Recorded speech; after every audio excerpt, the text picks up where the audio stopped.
obesidad y enfermedades metabólicas.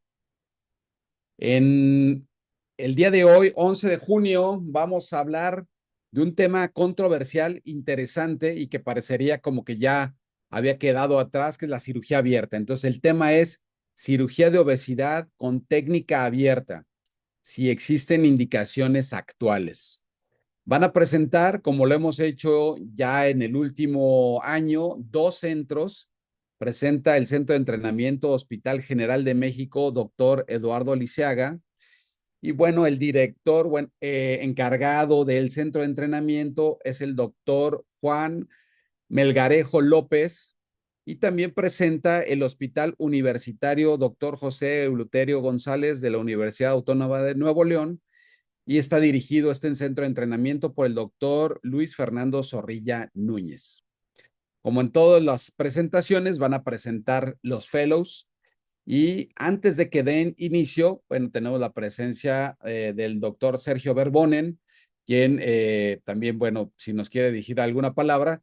Y también les comento, vamos a invitar a alguien a que nos ayude a coordinar al final de la sesión algunas preguntas. Es el doctor Antonio García Ruiz. Adelante, Bueno, Sergio. sí, en realidad me da mucho gusto estar con esta sesión de alta especialidad, un tema de mucha controversia, pero necesario de abordar. Realmente felicito al doctor Melgarrejo, al doctor Zorrilla, por abordar este tema y pues que realmente se aclare si en qué momento se puede hacer algo por cirugía abierta o cuándo no, y que quede claro porque tenemos gente en formación. Así que para mí es un tema muy importante saber cuáles son las indicaciones actuales para este tipo de cirugía y realmente que saquemos el provecho todos. Es más, yo también tengo dudas porque tengo años y años que no hago nada abierto. Excelente, pues va a estar muy interesante la sesión. Entonces, adelante, por favor, empieza a presentar el Hospital General de México. Cuando empiecen a presentar, por favor, se presentan y nos dicen su nombre y pueden comenzar. Muchas gracias.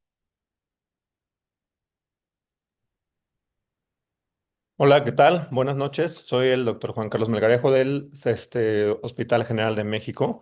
Este tema, pues lo estaba hablando con el doctor Luis Orrella, que ciertamente es un tema que gran parte de nosotros no estamos familiarizados al 100% porque ciertamente vivimos en una época en las que la mayoría, si no es que todos los procesos que hacemos de forma rutinaria son de forma laparoscópica, pero nos pareció prudente poner algunos escenarios en los cuales podría tener cabida el realizar estos procedimientos abiertos, ya sea de forma primaria o en algunas situaciones específicas.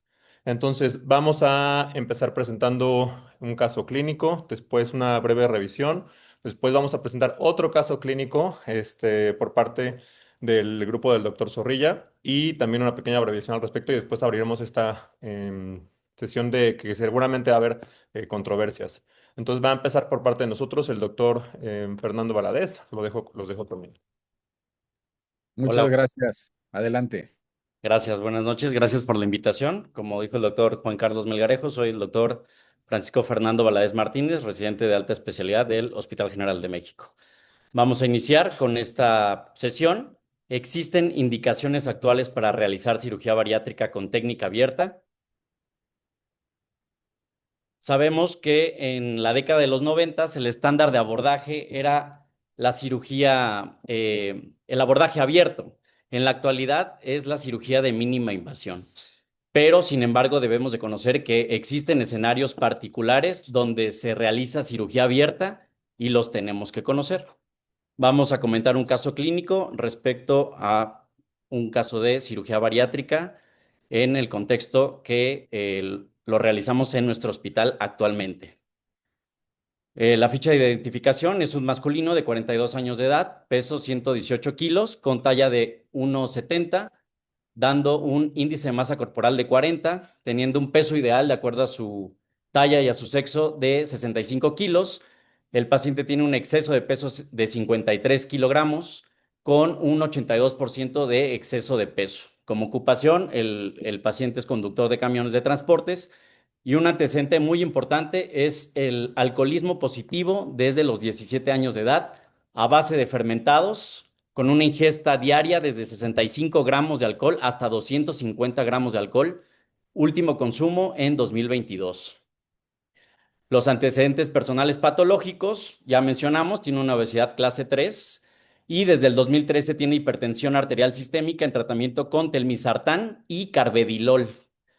Es diabético desde el 2022 en tratamiento con insulina de acción lenta, 35 unidades subcutáneas cada 24 horas y tiene el diagnóstico desde el 2023 de cirrosis hepática de etiología dual, alcohol y MASLD, complicada con encefalopatía hepática en 3 ocasiones. La última complicación fue en febrero del 2022 y está en tratamiento médico por el Servicio de Hepatología del Hospital General de México.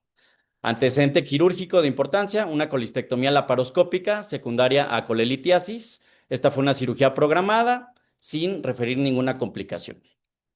El padecimiento actual del paciente inicia en el 2022, posterior a esta cirugía programada de colistectomía laparoscópica con unos laboratorios que le hicieron previo a su cirugía, donde vieron algunas enzimas hepáticas alteradas y con la clínica de predominio de somnolencia, astenia, dinamia, pérdida del estado de alerta e ictericia. Por este motivo, después de la cirugía, fue referido por su médico privado a la clínica de hígado del Hospital General de México en mayo del 2023, donde se integra un diagnóstico de enfermedad hepática crónica avanzada, descompensada de etiología dual, tanto por alcoholismo como por MASLD. Y todo esto secundario a la obesidad, hipertensión y diabetes, integrando un score de MEL sodio de 16 puntos y un Child-Pugh B, candidato a iniciar protocolo para trasplante hepático y cirugía bariátrica. ¿Qué hacemos en nuestro centro? Se selecciona a este paciente candidato a trasplante con un índice de masa corporal mayor a 35, que no haya tenido una pérdida de peso y que sea obviamente de etiología por MASLD.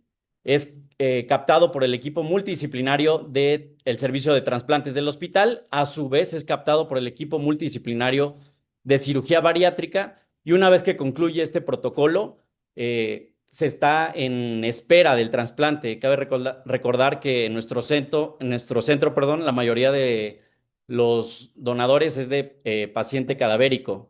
Entonces, una vez que hay este hígado, se notifica a través de la red de apoyo del hospital, se programa la cirugía de trasplante y en ese momento, cuando termina el trasplante, entramos nosotros a realizar la cirugía bariátrica, propiamente una manga gástrica. En el protocolo preoperatorio del paciente se le tomaron laboratorios completos, como el protocolo de cirugía bariátrica y también de trasplante, donde vemos aquí resaltado en rojo una trombocitopenia importante, descontrol glucémico a pesar del tratamiento con insulina del paciente, hipertrigliceridemia, bilirrubinas totales elevadas y una albúmina de 2.99. El resto de los laboratorios del paciente, vemos hiponatremia, hipocalemia e hipomagnesemia. También como parte del protocolo de trasplantes, hasta abajo vemos un panel viral completo negativo, que también es parte de... como parte del protocolo, también se le solicita una panendoscopía, la cual se reporta con gastropatía hipertensiva portal. Muy importante, ausencia de varices esofágicas y fúndicas. Y el resto de las valoraciones, tanto del protocolo de cirugía bariátrica, como lo es nutrición clínica, psicología y cardiología, sin ninguna contraindicación. Y sabemos que el protocolo de cirugía de trasplantes también es muy estricto y también se les pide una tomografía de cráneo, tórax y abdomen en un contexto por descartar alguna otra patología que contraindique el trasplante. Este paciente tuvo todas las valoraciones sin contraindicación para el procedimiento quirúrgico, el cual se dio el día 30 de noviembre del 2023. Se realizó un trasplante hepático ortotópico de cadáver más manga gástrica secundario a enfermedad hepática crónica de etiología dual por etilismo y MASLD. El abordaje es una cirugía abierta, una incisión subcostal bilateral tipo chevron que se puede extender, como lo vemos en el inciso B, hacia apéndices sifoides con tipo Mercedes-Benz, y usamos estos retractores tipo Thompson que tenemos disponibles en el hospital para tener una adecuada exposición a toda la cavidad. Aquí vemos dos imágenes propias de la cirugía de trasplante, donde vemos abundante panículo adiposo. Necesitamos una adecuada exposición de toda la cavidad abdominal para que puedan proceder a realizar la cirugía de trasplante. Aquí vemos la pieza quirúrgica, la extracción del hígado cirrótico del paciente, y vemos una imagen donde este es el nuevo hígado, el hígado del donador cadavérico, que se está preparando con las anastomosis para ser colocado. Una vez que se coloca este trasplante hepático, entramos nosotros como el equipo de cirugía bariátrica a realizar la manga gástrica abierta. Vemos el primer video donde utilizamos tijera de energía ultrasónica, laparoscópica, porque tenemos ese acceso, esa accesibilidad a los instrumentos de laparoscopía en el hospital y nos da pues sabemos usarlo, estamos acostumbrados a usar este tipo de material y tenemos la disponibilidad, es por eso que lo usamos, aunque sea una cirugía abierta. Aquí estamos disecando toda la curvatura mayor y en el siguiente video, como vemos, también utilizamos engrapadora lineal laparoscópica. Lo mismo, tenemos el acceso a este instrumental y también nos da la facilidad para llegar al nivel del hiato. Aquí vemos eh, los los puntos importantes de la cirugía de manga. Es igual, calibramos con una sonda de 36 French y pues prácticamente los puntos clave de la cirugía laparoscópica se respetan. El tiempo quirúrgico del trasplante hepático de 6 horas con un sangrado propio del trasplante de 2.200 mililitros. El tiempo quirúrgico de la manga gástrica, 23 minutos, con un sangrado propio de la manga de 20 mililitros. Una hospitalización de 7 días. Cabe resaltar que aquí nos apegamos al protocolo de cirugía de trasplantes. El paciente pasa, en esta ocasión, después de la cirugía, extubado y sin vasopresor, pasa por protocolo a unidad de cuidados intensivos, donde se vigila 24 horas y después de eso se egresa el paciente a una cama en piso para vigilancia de drenajes e inicio de vía oral. Cabe resaltar que los drenajes nosotros en cirugía bariátrica no los ponemos de forma rutinaria. Sin embargo, aquí los drenajes, los cirujanos de trasplante abocan generalmente drenajes tipo Jackson Pratt a nivel de las anastomosis o a nivel del hiato. Y el inicio de la vía oral es igual dependiendo la estabilidad del paciente. En este caso se inició la vía oral el mismo día de la cirugía por la tarde-noche con líquidos y es ajustada toda esta dieta por el servicio de nutrición del hospital. Actualmente el paciente está asintomático. Recordemos que tiene una talla de 1.70 metros. Recordemos el peso previo a la cirugía de 118 kilos. Actualmente, 18 meses después de la cirugía, un peso de 88 kilos, con un IMC actual de 30, reclasificado como obesidad clase 1, con un exceso de peso prequirúrgico de 53 kilos. A la actualidad, el paciente ha perdido 30 kilos en total, que corresponde a un 56% de pérdida del exceso de peso y un 25% del total del peso perdido. Los medicamentos actuales que toma el paciente propio del trasplante es micofenolato y tacrolimus, aparte de calcitriol y sulfato de magnesio como suplementación. Recordemos que en cuanto a su hipertensión tomaba 2 medicamentos, tuvo disminución de estos medicamentos. Actualmente solamente toma telmisartán, 40 miligramos cada 24 horas. Y respecto a la diabetes, el paciente tiene actualmente remisión total de esta.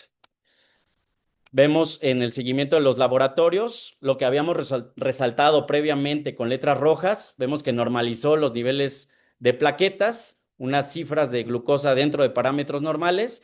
Sin embargo, cabe resaltar que hubo una elevación de la creatinina en 1.56. Recordemos que estaba previamente menor a 1, estaba normal, y esto se asocia a los medicamentos que se utilizan como inmunosupresión del trasplante. El paciente está en vigilancia por nefrología y hasta ahorita solamente ha meritado vigilancia de estas cifras de creatinina. Normalizó niveles de triglicéridos, de bilirrubinas y de albúmina. Vemos los laboratorios, el resto de los laboratorios. Recordemos que tenía hiponatremia, hipocalemia e hipomagnesemia, los cuales ya también están normalizados.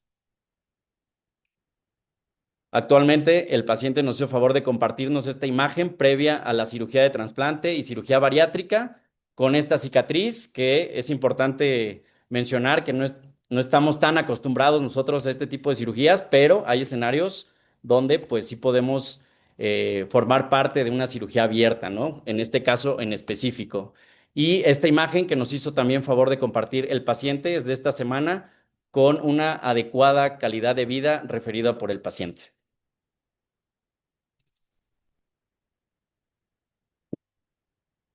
Buenas noches, mi nombre es Edgar Márquez. Voy a continuar con la revisión de este tema en particular, la cirugía combinada, hablando de trasplante hepático y manga gástrica de forma simultánea. Como introducción, como bien sabemos nosotros, la obesidad representa un problema de salud pública mundial. En México tenemos una prevalencia del 37% de obesidad en nuestra población, y un dato muy importante e interesante es que en el 2002, en población americana, el 42% de nuestros pacientes candidatos a trasplante hepático tenía un índice de masa corporal mayor a 30, y un 17% tenía un IMC mayor a 35. En algunos estudios, y esto ha evolucionado a lo largo del tiempo, tal vez no parezca evidente, pero es lo que dice la información actual, es que la supervivencia es similar del paciente y del injerto en receptores de trasplante hepático obesos y no obesos. Digo, esto podría parecer que no es la realidad, pero lo han demostrado los estudios. Lo que sí resalta aquí es la importancia del síndrome metabólico, ya que se convierte en el predictor más importante de la supervivencia tanto del paciente como del injerto, y de esto la relevancia que tenemos nosotros como cirujanos bariatras de intervenir en estos casos de pacientes que requieren un trasplante y pues presentan obesidad. ¿Cuál es el rol de la cirugía bariátrica en el trasplante hepático? Bueno, como bien sabemos, la cirugía bariátrica va a mejorar las comorbilidades del síndrome metabólico, hablando de diabetes, hipertensión, dislipidemia y un punto muy importante que es la esteatosis del injerto, porque a pesar del trasplante, estos pacientes pueden presentar recurrencia y requerir nuevamente otro órgano, ¿no? Y bien sabemos que muchas veces no hay disponibilidad de los mismos. Los estudios han demostrado que no aumenta la morbimortalidad en estos pacientes. La manga gástrica ha sido el procedimiento que se ha preferido, y en la actualidad no hay consenso sobre cuál es el momento oportuno. Más adelante vamos a determinar punto por punto, en base a la revisión que hicimos nosotros, por qué se prefiere de forma simultánea, porque es la manga gástrica. Quise iniciar con este artículo que realizan una encuesta a 145 expertos, entre ellos cirujanos bariatras, cirujanos de trasplante y hepatólogos. Como vemos en la gráfica, cuando le preguntan a los expertos, bueno, en este caso a los cirujanos y a los hepatólogos, cuál es el momento preferido para realizar la cirugía bariátrica con el trasplante, 78 de ellos respondieron que la prefieren antes, 37 durante y 22 después.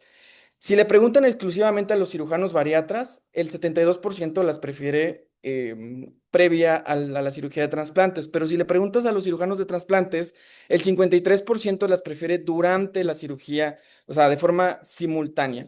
Ahora, en este mismo estudio, le preguntaron exclusivamente a aquellos que tenían más experiencia, aquellos que habían realizado ya estos procedimientos, y ellos, los expertos en este tema, el 40% prefirió la cirugía de forma simultánea, el 35% la cirugía bariátrica previa al trasplante hepático. Lo que sí todos coincidieron, hasta un 80%, es que se prefirió la manga gástrica por el temas que vamos a ver más adelante. Y bueno, ¿cuál es el momento ideal entonces para realizar el procedimiento? Como vemos ahorita, les presento tres artículos, entre ellos un metaanálisis. Podemos encontrar algunos otros más. Em, Todos concluyen básicamente en lo mismo, inclusive las recomendaciones de los grupos de trasplante hacen las mismas recomendaciones, es de que la cirugía antes, durante o después del trasplante de un órgano sólido, en este caso, es segura. No hay diferencia en los resultados entre una cirugía bariátrica antes o durante el trasplante. Pero, por ejemplo, el último, el que vemos hasta abajo, sí hace hincapié y toma un punto de vista que es: los centros de trasplante de hígado de alto volumen tienen la tendencia a realizar procedimientos de forma simultánea. Esto debido a la disponibilidad tanto del equipo de trasplantes como del equipo de cirugía bariátrica y pues la disponibilidad de los recursos. Y considerar que, bueno, un centro de alto volumen en trasplante hepático como tal no está definido actualmente, pero podemos considerarlo que va de 30 a 50. Recordando que nuestra sede en el año pasado pues tuvo 50 procedimientos de trasplante hepático, siendo el primer lugar en trasplantes en el país. Ahora, vamos a detallar punto por punto, antes, durante y después. En esta presentación les puse antes y después, comparándolas. Realizar antes la cirugía bariátrica del trasplante hepático, bueno, mejora la supervivencia del injerto y del paciente, reduciendo las comorbilidades, como ya vimos. Aquí hay un riesgo aumentado de mortalidad postquirúrgica hasta un 16% en aquellos pacientes que presentan un MEL alto. Esto es un criterio también para nosotros determinar en qué momento realizar la cirugía y quién es candidato a. Mejora la pérdida de peso y el acceso al trasplante en estos pacientes. Inclusive hay algunos que pueden salir de la lista de espera de trasplantes. Em, Nos vamos a encontrar con mayor número de adherencias durante el trasplante. Aquí se puede preferir tanto la manga gástrica como el bypass gástrico, aunque hay pocos estudios respecto a bypass gástrico. Y la indicación sería un índice de masa corporal mayor a 30, sin evidencia de hipertensión portal significativa, con un MEL menor a 15 y con ascitis moderada. Esto es para la cirugía bariátrica antes. Para el procedimiento bariátrico después del trasplante, va a mejorar la calidad de vida del paciente, pero podemos tener mayor número de complicaciones por los medicamentos inmunosupresores. Aquí tenemos un riesgo más elevado de complicaciones, hasta un 25, un 40%, especialmente por infecciones y por patologías cardiovasculares. Vamos a encontrar una pérdida de peso significativa con mejoría del síndrome metabólico.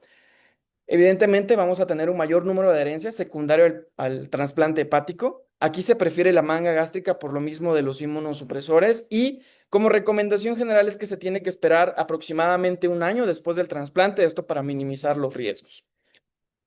Ahora, ¿por qué realizar la cirugía de forma simultánea? No modifica la morbimortalidad, solo se requiere un tiempo quirúrgico, un solo equipo de anestesiología, de enfermería y con la disponibilidad del quirófano. Utilizamos un mismo abordaje, el cual es acceso y amplio y nos da seguridad para realizar la cirugía.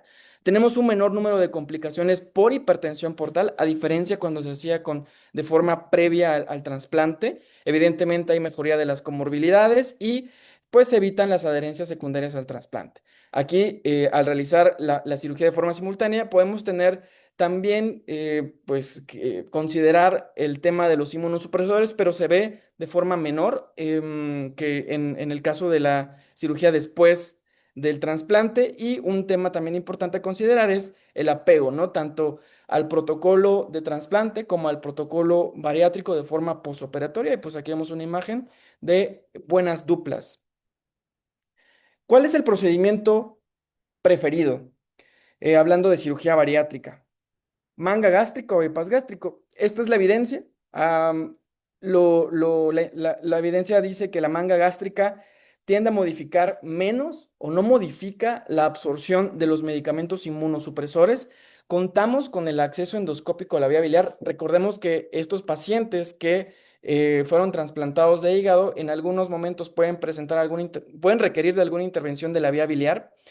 Tiene un menor tiempo quirúrgico, técnicamente es más fácil y tenemos una adecuada pérdida de peso y remisión de las comorbilidades. Con el bypass gástrico, entendemos que altera la absorción de los medicamentos inmunosupresores por la modificación del tracto gastrointestinal. Hay un aumento en el número de las complicaciones quirúrgicas, sobre todo secundarias al trasplante hepático. Y considerando que pueda requerir alguna intervención subsecuente respecto al trasplante, también modificamos la anatomía y va a dificultar el abordaje endoscópico de la vía biliar. También tenemos un mayor tiempo quirúrgico. Entonces, en base a esto es por qué hasta el 80% de los expertos y por qué en nuestro centro preferimos la manga gástrica cuando hablamos de un tema de cirugía simultánea con trasplante hepático. Ahora, vamos a revisar algunos estudios donde se realiza cirugía simultánea, manga gástrica y trasplante hepático. Vamos a ver los resultados. Este es un estudio del 2018, es uno de los primeros estudios Como lo vamos a ver, tenemos una población pues pequeña, son estudios de un solo centro, pero que nos pueden dar luz respecto a lo que podemos encontrar también a futuro. Aquí en este estudio tenemos dos grupos, el primer grupo que solo recibió trasplante hepático, 36 pacientes, y el segundo grupo que recibe trasplante y manga gástrica, que son 13 pacientes con un seguimiento a 3 años en este estudio de la Clínica Mayo. Vamos a encontrar que nuestros pacientes que presentan, que recibieron únicamente trasplante hepático van a tener un 4% de pérdida de peso contra un 34% de aquellos que recibieron el procedimiento combinado. El síndrome metabólico de igual manera, vamos a ver una prevalencia a los 3 años de un 52% en aquellos pacientes que solo tienen trasplante hepático contra 23% del procedimiento simultáneo. En la hipertensión, 63 contra 23. Con el caso del HOMA-IR tenemos 6.6 puntos y 2.2 en aquellos pacientes que recibieron cirugía simultánea. Y un punto importante es este último, el de la estatosis hepática. En aquellos pacientes que recibieron trasplante hepático, 66% a los 3 años volvieron a presentar estatosis hepática y aquellos que recibieron cirugía simultánea, solamente un 23% presentaron esto. Este otro estudio de 10 pacientes, donde registraron las comorbilidades, el IMC, el peso al momento del trasplante, dieron un seguimiento a un año. Aquí el índice de masa corporal previo al trasplante era de 43 y el índice de masa corporal de seguimiento a los 6 meses era de 30.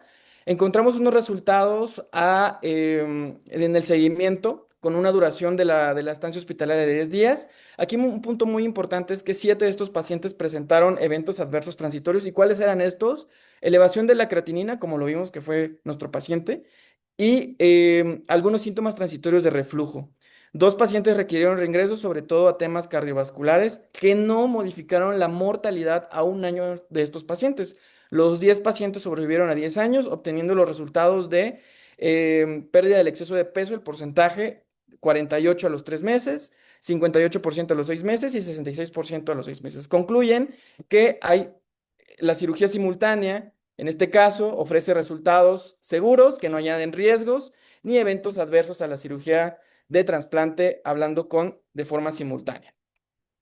Este último estudio, que es uno de los que tiene más pacientes, igualmente compara los mismos grupos, pacientes que solo recibieron trasplante de hígado contra los que recibieron trasplante hepático más manga gástrica, 185 pacientes versus 72 pacientes. Aquí vamos a ver nuevamente los efectos benéficos de la cirugía bariátrica con la disminución de peso sostenida, una disminución de la prevalencia de la diabetes, menor incidencia de la estetosis del injerto. Se presentan el mismo número de eventos cardiovasculares y no modifican la supervivencia global del paciente ni del injerto.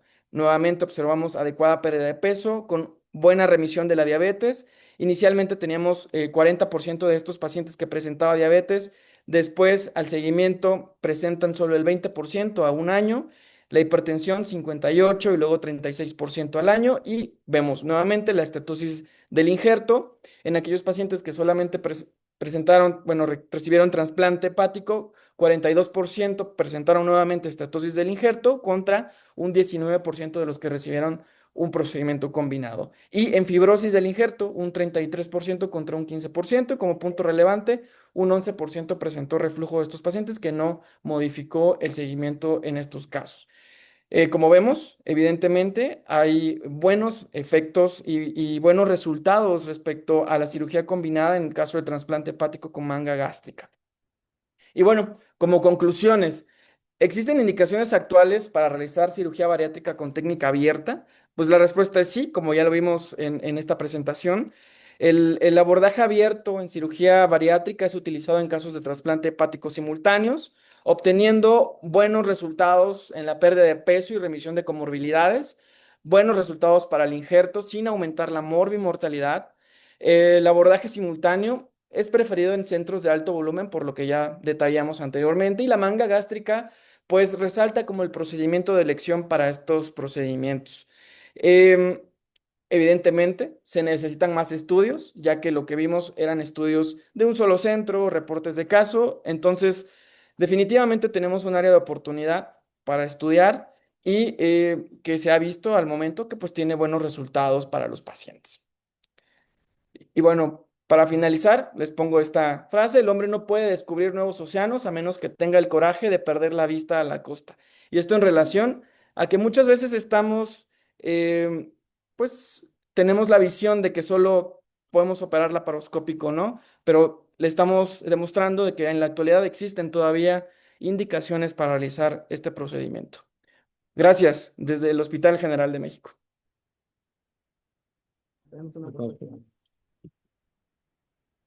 Muchas gracias por la presentación. Y muy interesante, bien, la combinación de trasplante hepático con cirugía bariátrica. Bien, pues vamos a dar paso a continuación al centro de Monterrey. Adelante, doctor Zorrilla y sus fellows.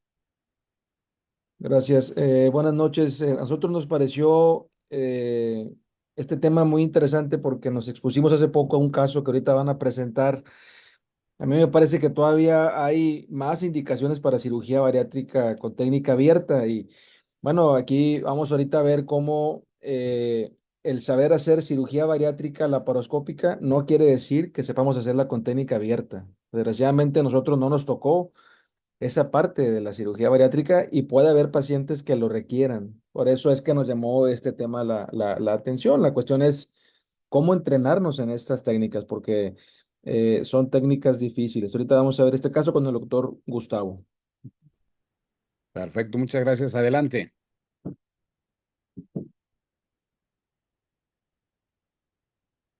Hola, buenas noches. Mi nombre es Gustavo Dragustinovich. Soy fellow de cirugía bariátrica del Hospital Universitario aquí en Monterrey, Nuevo León.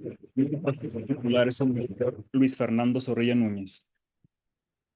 Nosotros empezamos con el caso clínico de un paciente masculino de 34 años de edad. Él acudió con nosotros por primera vez.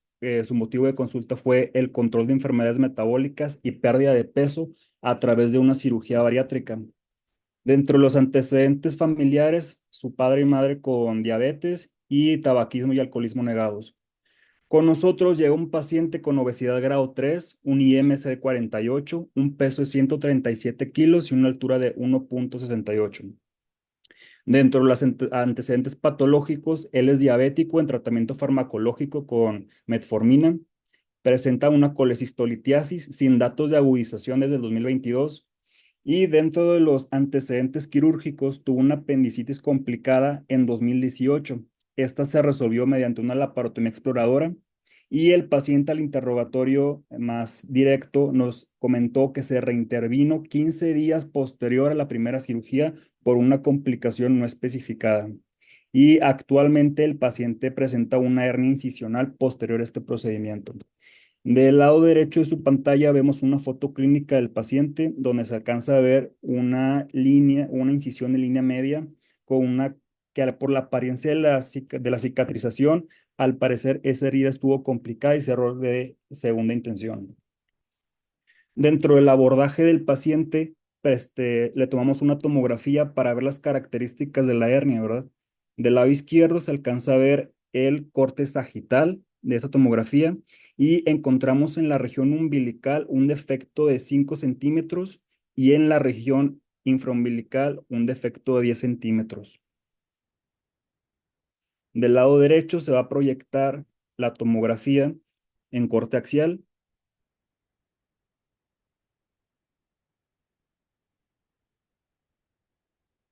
Aquí se alcanza a distinguir el defecto de 5 centímetros, nivel umbilical, de contenido intestinal y graso, y justo por debajo el defecto de 10 centímetros de contenido intestinal exclusivamente. Una pérdida importante de dominio de la pared abdominal.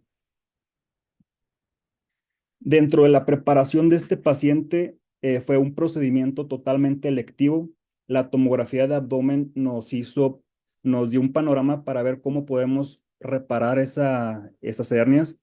Dentro de los laboratorios fueron normales, su valoración preoperatoria no tuvo ninguna contraindicación, la valoración por neumología sin riesgos y en apoyo con el equipo multidisciplinario de nuestra institución, nutrición y psicología, el paciente fue apto para la cirugía.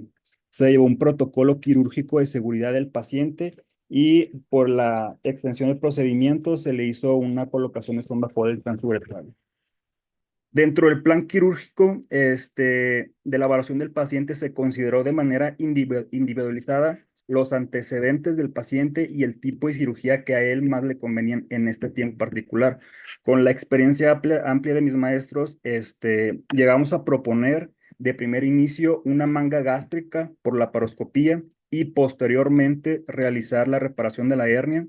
También se consideró reparar la hernia por medio laparoscópico o abierto y posteriormente la cirugía bariátrica o hacer las dos cosas en un mismo procedimiento. Entonces, ya individualizando al paciente y viendo los beneficios a largo plazo, se decidió hacer un bypass gástrico en Y de Rux abierto con una planación de la reparación de la hernia incisional. En el siguiente video vamos a ver cómo estuvo el procedimiento quirúrgico.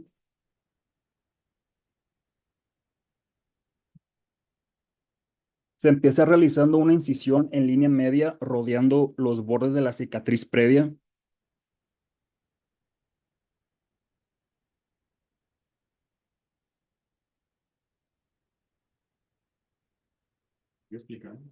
Se empieza una disección del tejido graso y saco herniario, con una adecuada técnica para no lacerar un asa intestinal.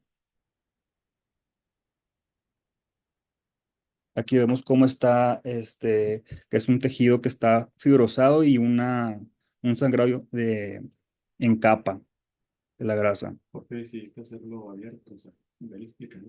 Ujú. El tiempo total para poder nosotros llegar a la cavidad abdominal fue aproximadamente 45 minutos por la presencia de adherencias laxas y firmes. Entonces aquí vemos cómo vamos disecando con cuidado. Aquí ya encontramos el primer defecto a nivel umbilical, donde separamos para que no se encontráramos un asa. Y continuaba la disección. Aquí podemos ver que estamos disecando el saco herniario de la pared del abdomen. Y cabe de resaltar que durante la exploración de la cavidad completa se encontró que el apéndice cecal estaba íntegro y contaba con una anastomosis en ilion distal. Entonces, esto contradecía completamente el interrogatorio que el paciente nos había comentado. Entonces, aquí se alcanza a distinguir esa anastomosis. One eternity en el ilion later. distal. Aquí nuestros maestros con amplia experiencia en cirugía abierta, el doctor Pablo Zorrilla, está colocando el separador bariátrico. Este se conforma de 3 valvas, una external y 2 laterales para tener una adecuada exposición.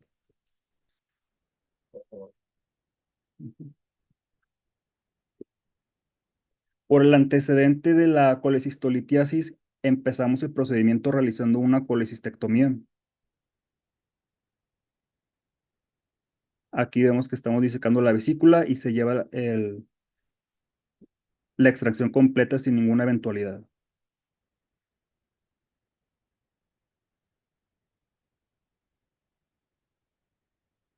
Posteriormente se retiran las adherencias laxas que se encontraban alrededor del estómago y se identifica ya en su totalidad el estómago y se empieza la realización del pouch gástrico con grapadoras laparoscópicas. Aquí vemos la aplicación de las primeras grapas.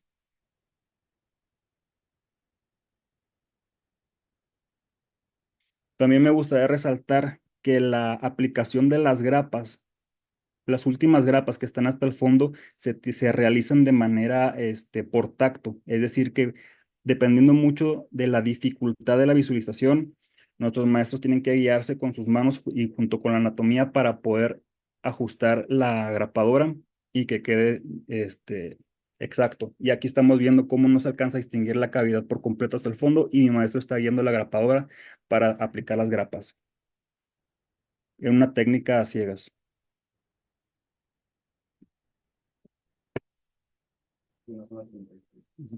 Utilizamos una zona 36 French para calibrar el pouch gástrico. Aquí en esta parte ya estamos imaginando la línea de grapas, tanto del pouch como del estómago excluso.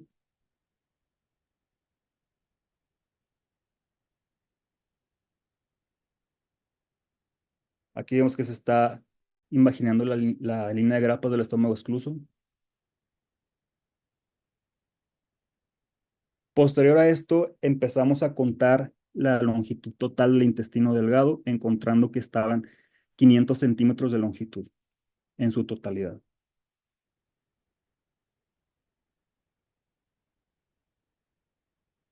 Aquí en este entonces, pues ya las adherencias laxas y firmes ya se habían resecado en su totalidad.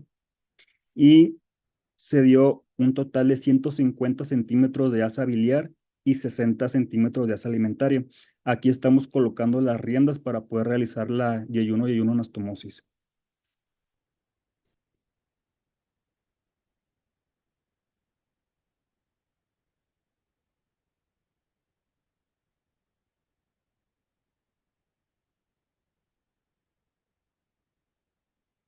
Aquí estamos ya preparando el intestino para realizar el grapeo intestinal.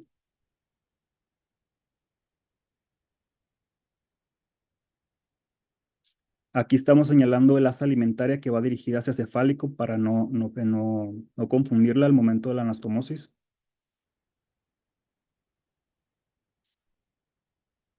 Ya colocadas las riendas, empezamos a hacer la cara posterior de la anastomosis.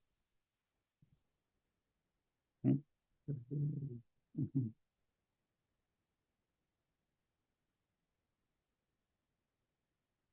Posterior a esto, empezamos a realizar una yeyuno anastomosis de forma manual. Aquí podemos ver dónde estamos realizando ya la cara anterior en 2 planos.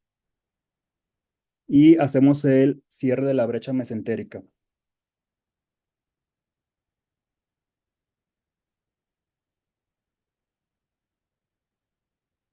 En esta parte estamos realizando la gastro y anastomosis. No se alcanza a distinguir por la distancia de la cámara y el espacio muy reducido para donde se realizó. Y con esto concluyó el procedimiento de la cirugía bariátrica.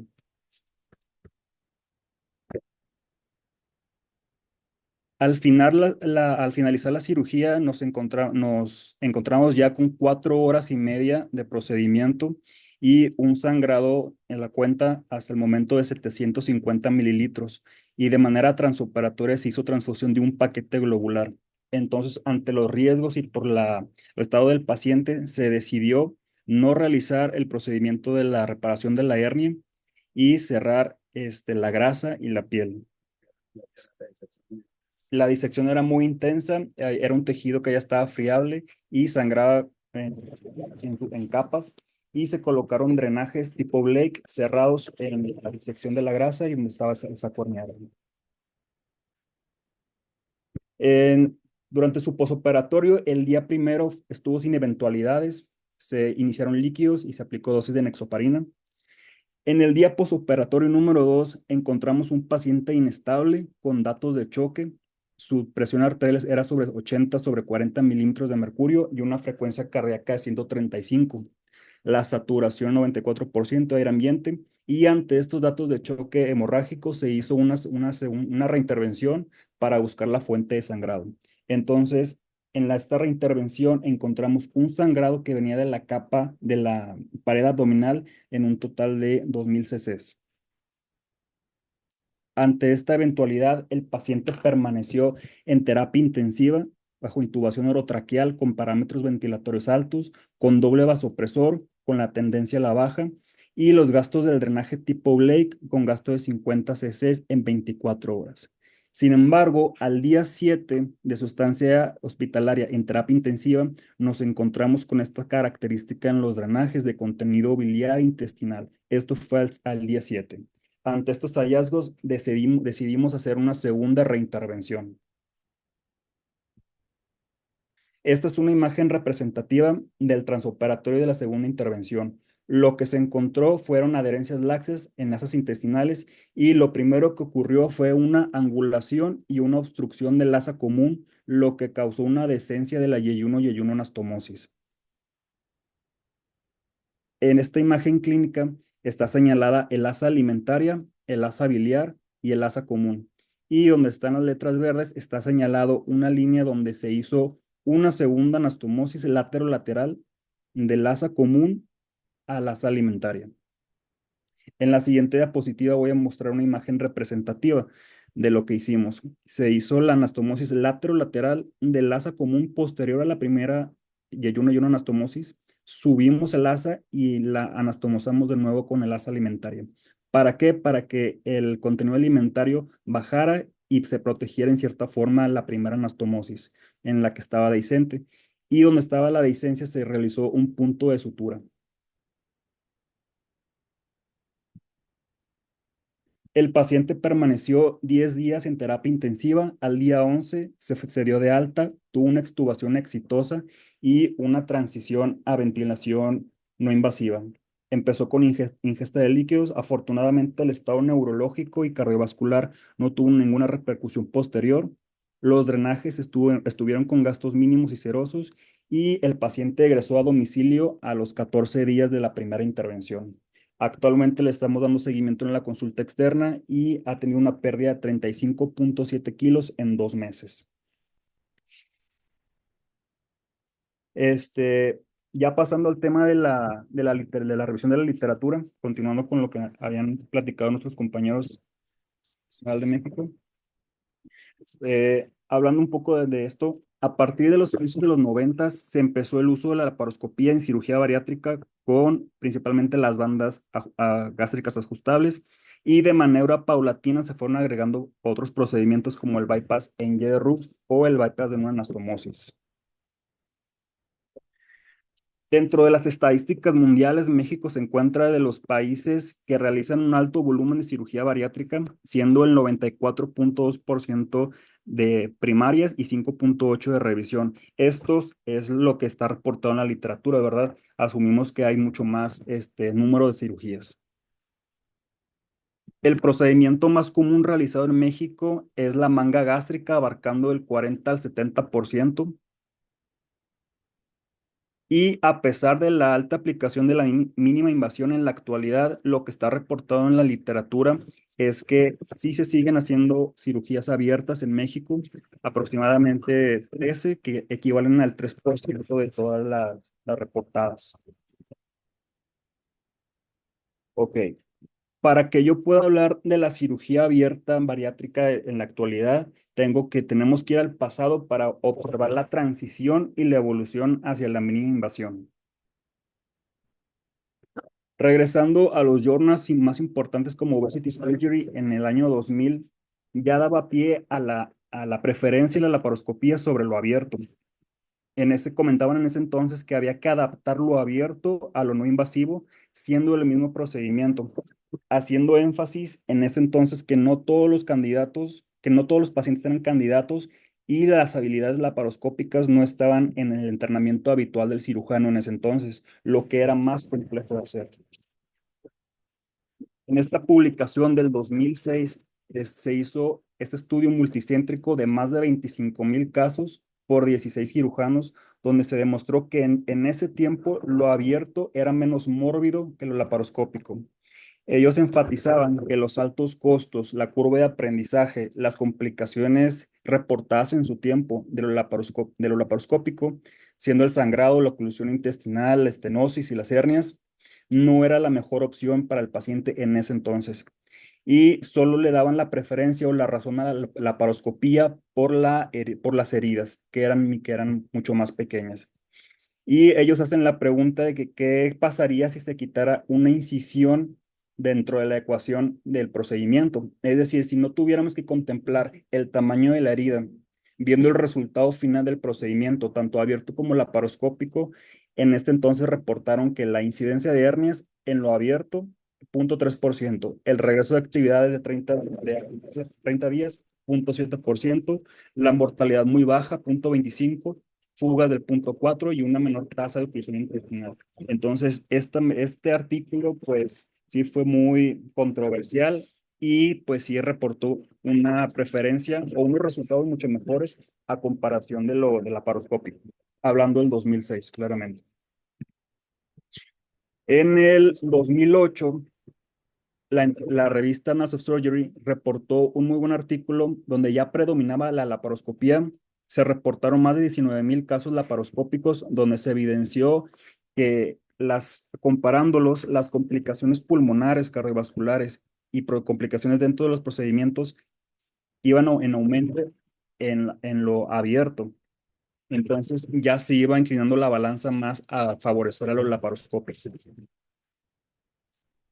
Seyes en el 2018 publicó la guía para ampliar o enfatizar que la laparoscopía tiene ventaja. Sin embargo, de manera muy puntual, ellos sugieren que se deben tener las habilidades necesarias para realizar un procedimiento abierto en los casos complejos como son las hernias ventrales, múltiples adherencias intraabdominales, hepatomegalia, IMC arriba de 60, en este caso edad avanzada arriba de 60 años o una intolerancia fisiológica al neumoperitoneo.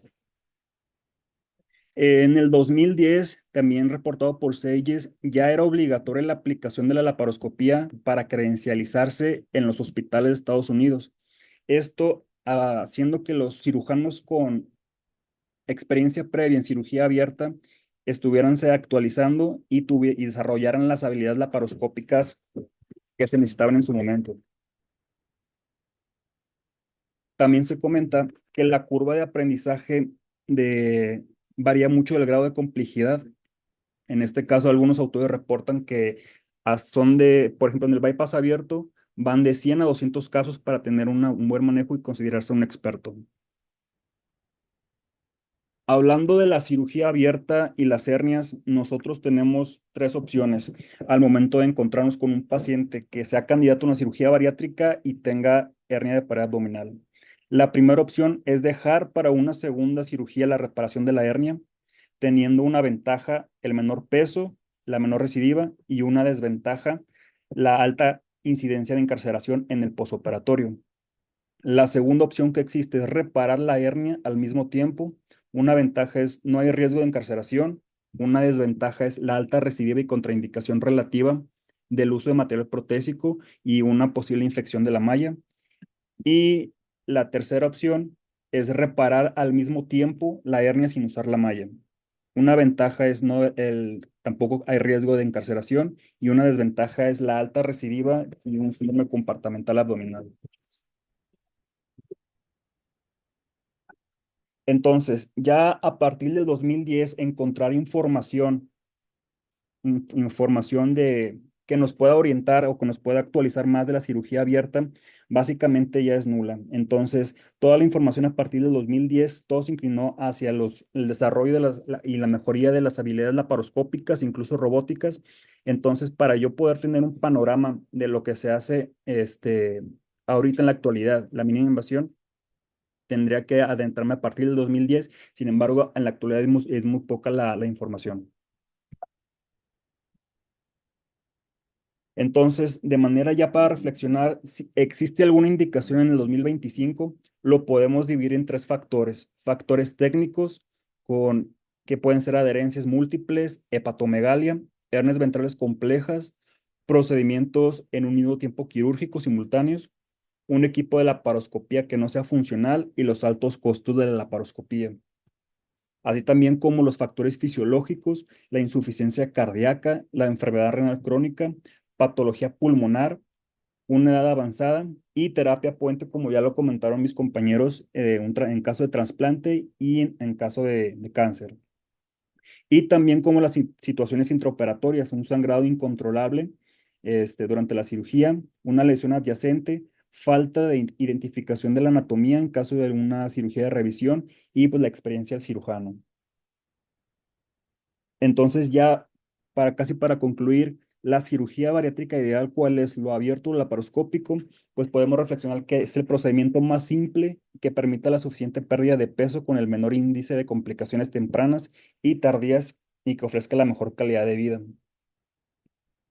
Entonces, ya los puntos claves a manera de conclusión, invito a los profesores de los otros institutos y a los maestros para debatir esto. Nosotros como profesionales en la información de fellows, tendríamos que tener un entrenamiento en cirugía abierta, también el punto de que una certificación por solamente si lo puedes hacer abierto y comparar de que en este caso no hay un bypass parcial o una manga parcial, como las colecistectomías. Entonces también ya concluimos que una cirugía abierta es mejor que una cirugía laparoscópica mala.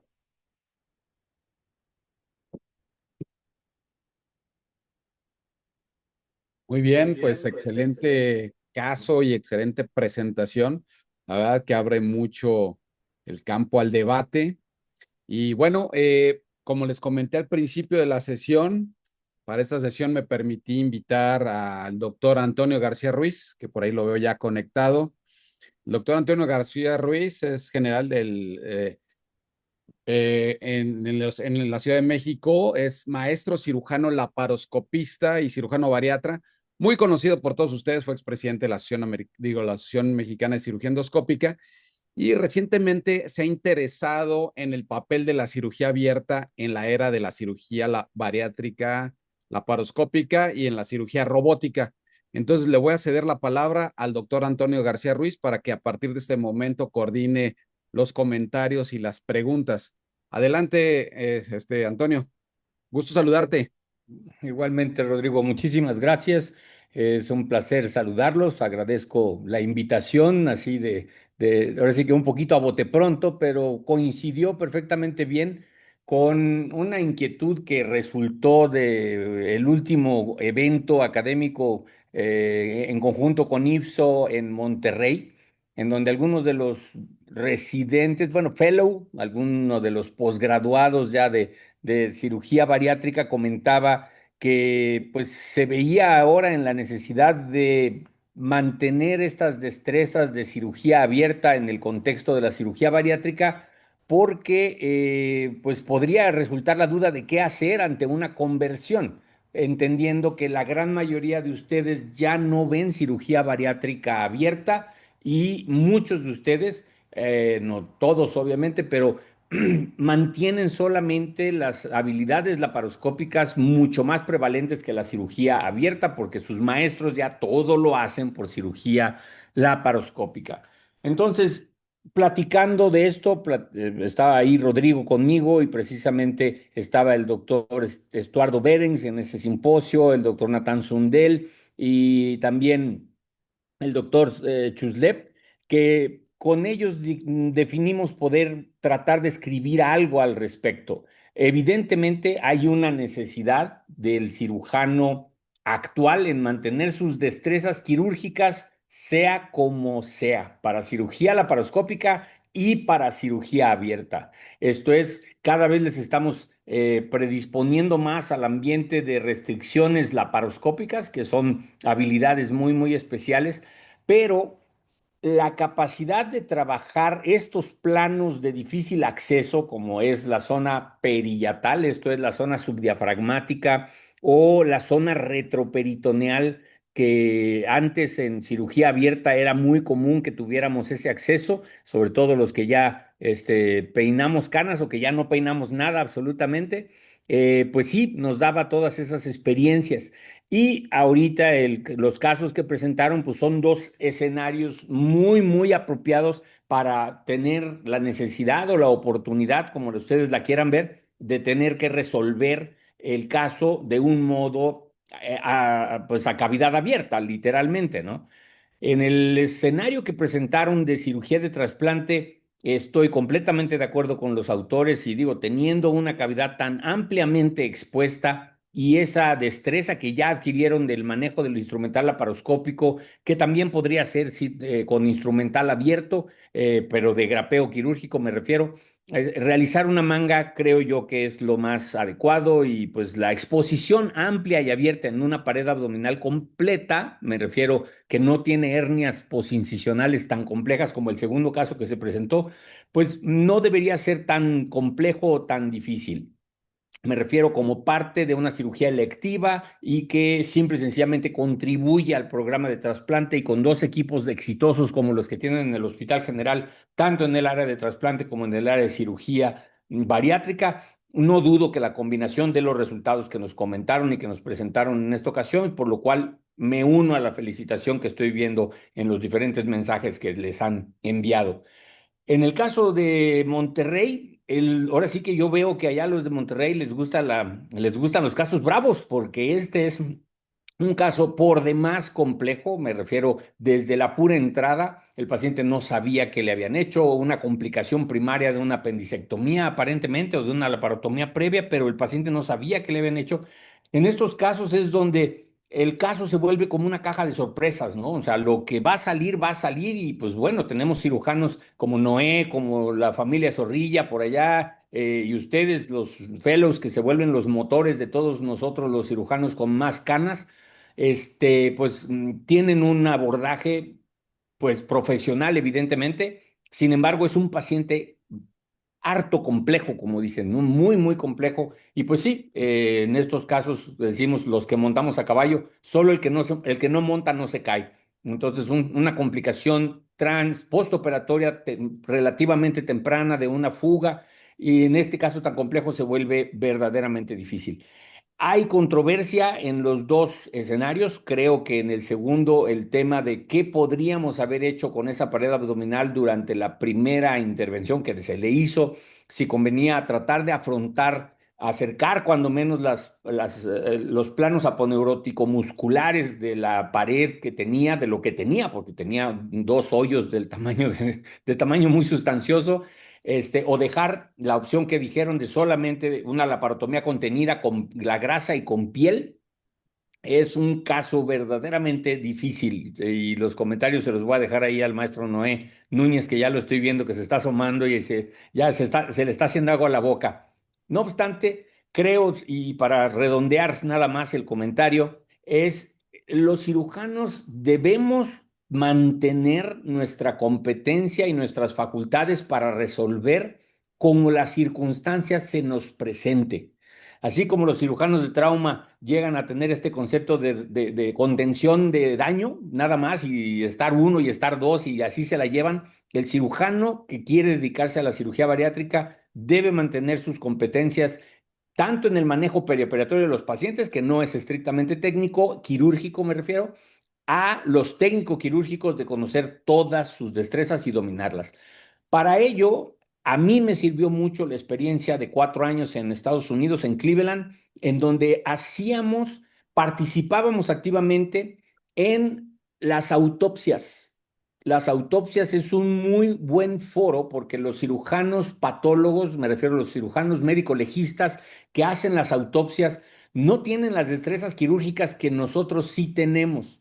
Entonces yo los quiero invitar a que promuevan en sus localidades asistir a los CEMEFOS y hacer las autopsias junto con los técnicos, y que los dejen trabajar un ratito en las áreas que son de difícil acceso en cirugía abierta, y no se diga en cirugía laparoscópica, para tomar esa experiencia. Nosotros allá hicimos muchos cursos de disección cadavérica, cada 15 días teníamos uno, y pudimos ver todo el retroperitoneo, todas las disecciones inguinales, todas las disecciones periatales, todas las disecciones pancreáticas, todas las disecciones periduodenales, que son muy complejas y que nos dan esas habilidades que ahorita seguramente Noé se las va a comentar, de manejar los tejidos directamente con las manos y de hacer que las manos te ayuden y no te estorben, porque a través de una incisión como la que vi en la segunda cirugía, pues es una incisión, si bien amplia, no es tan amplia como la Chevron, una línea media con un panículo adiposo de ese grueso, se vuelve muy, muy complejo.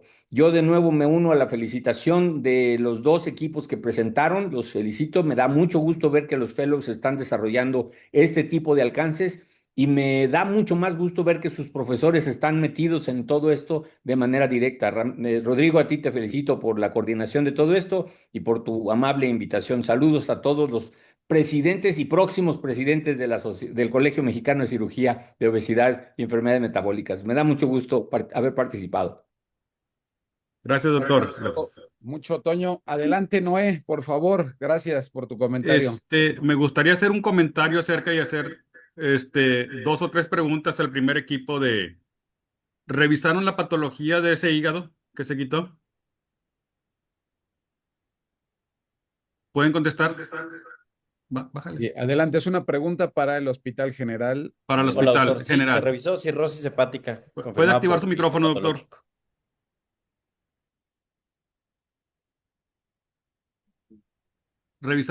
¿Revisaron esa patología de ese hígado cirrótico? ¿Qué fue lo que salió? Sí, doctor. Se revisó histopatológicamente, se confirmó la cirrosis hepática. Siempre se mandan todas las piezas por parte de cirugía de trasplantes. Ok, hijo, pero ¿qué fue lo que salió? ¿Salieron cuerpo de Mallory Weiss o solamente fue el puro hígado metabólico prácticamente? ¿O es una combinación entre cirrosis alcohólica y problema metabólico? ¿Sí me escuchan? Sí, sí, doctor, fue combinación. Fue una combinación entonces. Combinación, sí. Se Ok. confirmó la combinación de cirrosis alcohólica con Muscle D. Muy bien, hay muchos artículos que hacen, ¿cómo se llama? Al mismo tiempo hígado cirrótico, trasplante, y hacen también la manga gástrica al mismo tiempo. Y algunos equipos han demostrado que el paciente aumenta de peso después de hacer este tipo de procedimientos conforme pasan. Vemos que en su caso, pues digo, no ha llegado todavía a un peso ideal, se quedó con obesidad. ¿Qué harían ustedes si el paciente regana peso? ¿Qué procedimiento lo dejarían así o harían otro procedimiento? Y si lo harían por la paroscopía o volverían a abrir al paciente.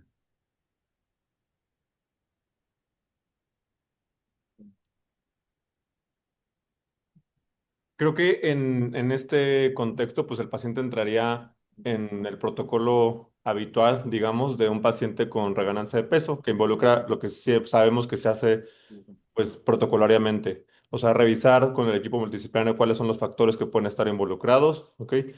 Ofrecer nuevamente el reforzamiento con el área, de nutrición. En este caso, digo, sabemos que por la fisiopatología del trasplante e incluso el uso de los fármacos que pueden estar involucrados, puede haber esta reganancia o infiltración grasa, pero también sabemos que el paciente que se trasplanta, o sea, así como los pacientes bariátricos siguen un plan, el paciente que se trasplanta también tiene una, como lo que nosotros decimos, una motivación más fuerte, que es pues cuidar este órgano que está recibiendo. Así que esa parte también es algo que nosotros damos como importancia en el seguimiento. Muy bien. ¿Revisaron algo acerca de trombosis mesentérica posterior a al trasplante y a la manga gástrica? Gastrectomía vertical. Sí, doctor. También se ajusta la dosis de enoxaparina y se puede presentar hasta el día 14 posquirúrgico. Ok, muy bien.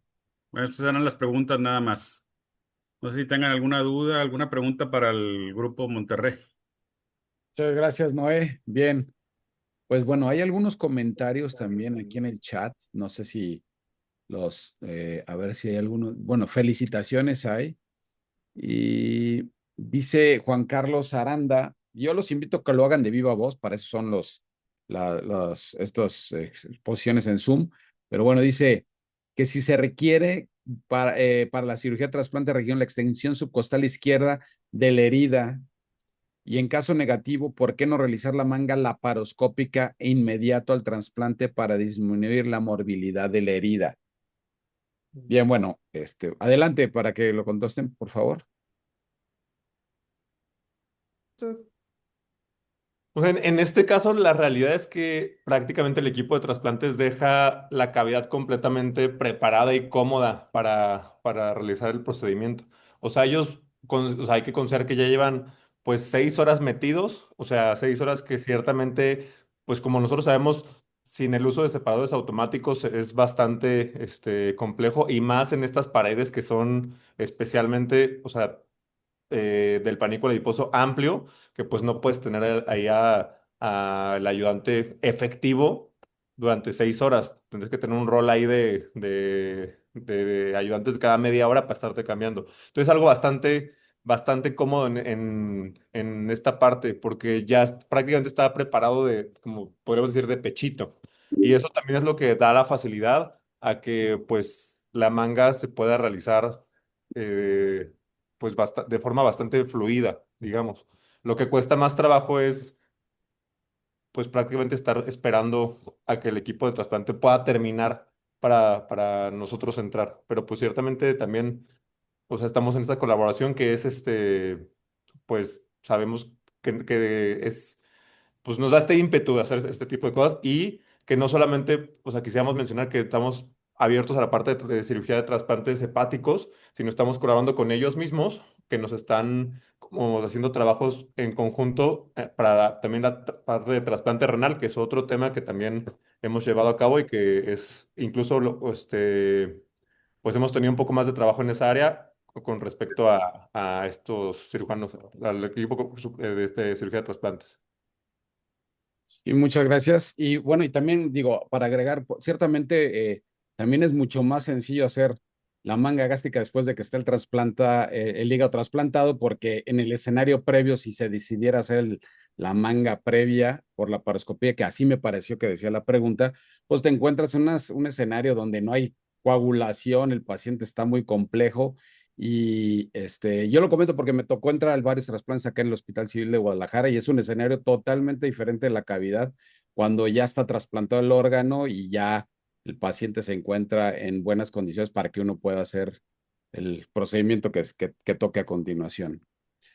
Eh, Me parece que aquí hay otro. Ok. ¿Alguna otra pregunta?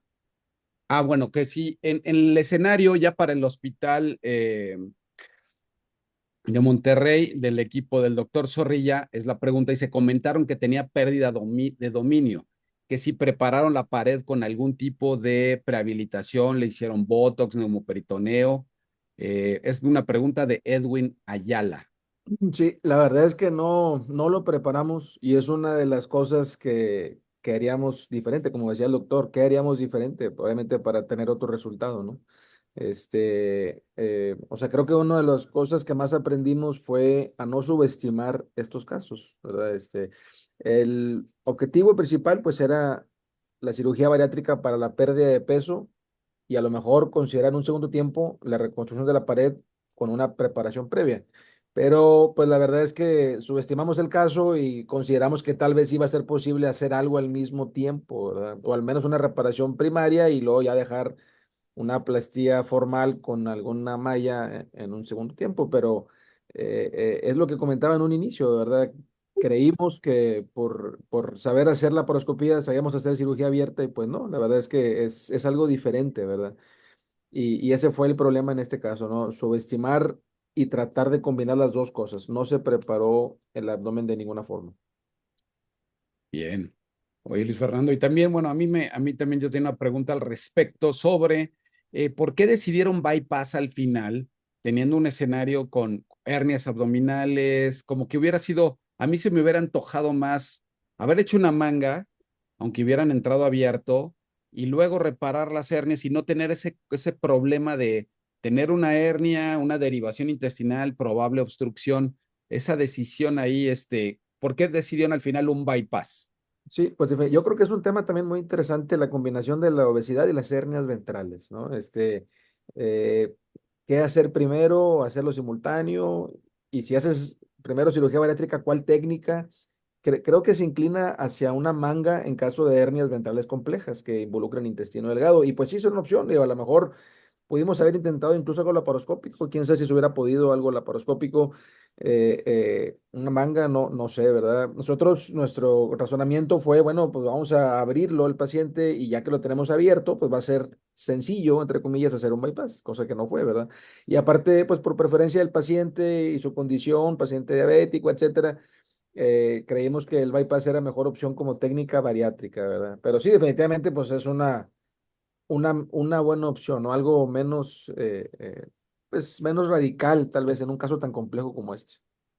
Pues Luis Fernando, yo te agradezco mucho que hayan presentado este caso, porque realmente de estos casos es los que se aprende. O sea, primero, pues presentarlo en sesión y hablarlo realmente como fue y tener este tipo de discusión, yo creo que es real. O sea, ahí sí está la carnita de donde aprendemos todos, aprenden los fellows, pero también aprendemos todos sobre qué pasa cuando suceden las cosas que no estamos habituados, ¿no? Entonces, de verdad que pues mi agradecimiento y felicitación por la presentación del caso. Muchas gracias. No sé si alguien tenga alguna otra pregunta o algún otro comentario, pueden levantar la mano aquí en donde Voy a están ver yo. de reacciones. Ahí está Noé. Adelante, Noé. Bueno, hay que tener en cuenta que cuando estábamos realizando este procedimiento, teníamos al cirujano que llevaba 1000 procedimientos abiertos. ¿Ok? Teníamos la experiencia del doctor Zorrilla, tenía 1000 casos ya prácticamente abiertos. Teníamos mucho tiempo, años que no hacíamos uno. Y pues realmente, como dijo el doctor Luis, subestimamos el caso. A pesar de que yo había participado mucho en cirugía abierta, pues bueno, fue importante saber que no tenía el paciente una apendicectomía como tal, ya tenía una resección de intestino delgado, había demasiadas adherencias y lo que pues complicó todo fue la disección tan amplia del saco herniario que creímos que también nosotros podíamos reparar ese tipo de hernia y pues bueno, no se pudo. Lo otro es que hay que hacerle caso a la historia porque Buchwald hace mención que todo cirujano bariatra debe de tener cuando menos en su armamento 3 procedimientos bariátricos, saber dominarlos y tiene que hacerlo a través de cirugía laparoscópica y cirugía abierta al mismo tiempo. Entonces, no hay que subestimar tampoco el aprender a hacer cirugía abierta porque va a haber muchos casos donde se tenga que convertir y habrá que hacerlo al mismo tiempo. En Estados Unidos, nuestros vecinos del norte, cuando no pueden hacerlo por la paroscopía, después de meter el primer trocar, prácticamente abandonan el procedimiento. Y entonces el paciente fue sometido a un riesgo innecesario por la anestesia que se le dio a ese paciente. Un paciente, nada más entre la inducción y el procedimiento anestésico, puede haber hasta un 30% de mortalidad en ese paciente. Ya se perdió la oportunidad.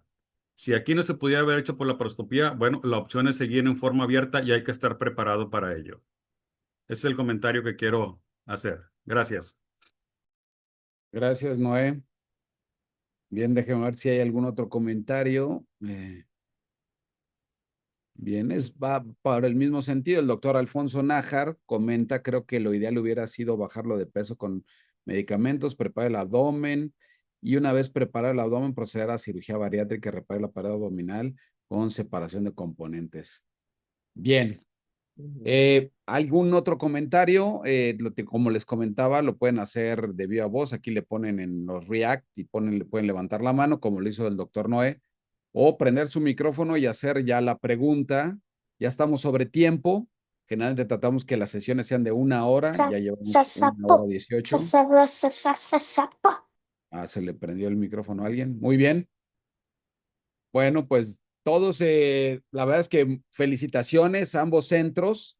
La realidad es que muy buenos casos, muy buena enseñanza y ese es el objetivo de estas sesiones académicas de alta especialidad. Una asistencia muy grande, tuvimos alrededor de 150 participantes y bueno, pues no queda más que agradecerles, recordarles pues que ya se acerca nuestro Congreso Internacional de Cirugía para la Obesidad y Enfermedades Metabólicas, que será en Tijuana, julio 16 al 19.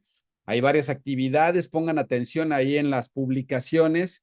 Y bueno, pues les echamos el comercial. Aprovechando, tenemos un curso precongreso bastante bien armado para los cirujanos generales, fellows y personas en entrenamiento. Y bueno, el cirujano bariatra que lo quiera tomar se llama Código Bariátrico.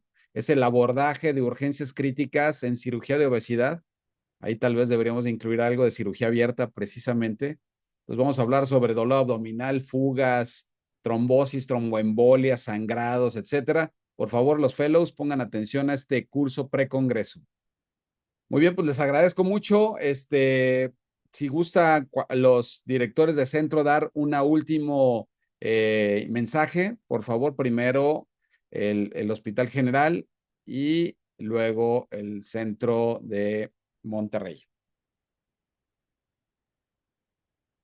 Creo que, o sea, como uno de los mensajes que podríamos otorgar es que, o sea, la verdad, nosotros tenemos un privilegio que es estar con varios equipos multidisciplinarios de trabajo y creo que la visión de estar abierto a poder colaborar, no solamente en este tipo de cirugías primarias, es algo que tendríamos que tener todos y que en algún punto nos puede tocar estar involucrados en este tipo de casos en los que habría que salirse un poco del esquema tradicional que tenemos pensado de, pues, cirugía laparoscópica 100% y